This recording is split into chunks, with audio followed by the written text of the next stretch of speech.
comment ko lately sa mga panghitabo, no? Natoy teacher sa Mindanao nga di patay sa iyang estudyante tungod sa grado. Dayon naputoy the following days ato na ay principal na gipusil padung na sa sud sa eskwelahan. Diha lang gid gawa sa eskwelahan gipusil siya.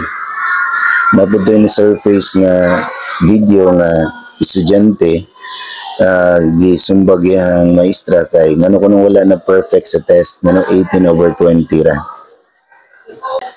Na po yung mga incidents nga ang mga estudyante, no, nagikulat ang estudyante nga bata.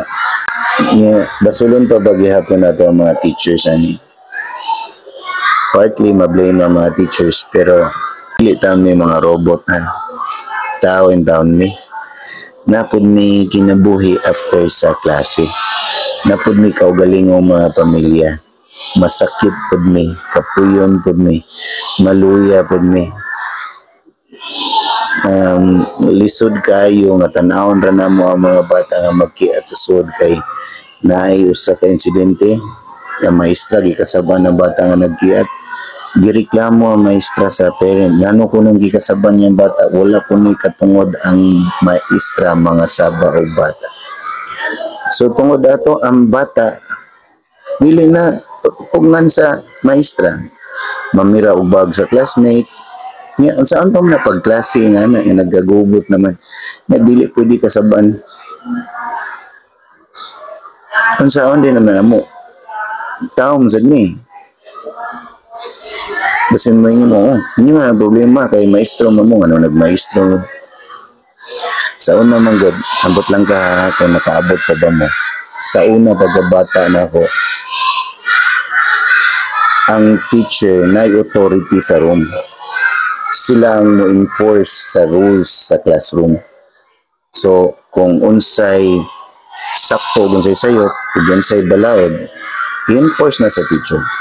Karon ang teacher dili nga na dili ka enforce kay kung pugso na mo bata nga makaton ang parent mo reklamo na sa karon gani lately naging mga tuig patulpo ang teacher karon gid kay mga parent mo na sa office mo reklamo kay ngano kunong iyang bata gipugos.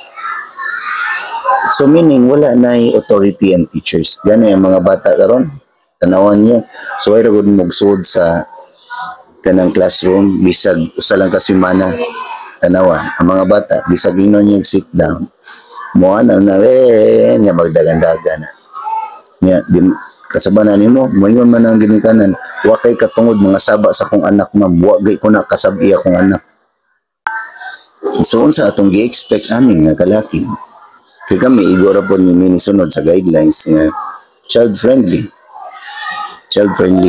nga napoy child protection meaning wala na authority and teachers igora may facilitate sa klase kung ang bata ganahan makaton siya kung dili siya ganahan makaton mahadlok ang maestra mo enforce na pasagdaan ng bata. So ayaw mo kay buong nga na viral na video nga niabot na ang bata sa college ang college teacher nagtudlo pa sa bata ug unsaon pagpabasa. Ako anang side, ako anang point of view, ako aning personal opinion, kamo sa inyo ikasultihan.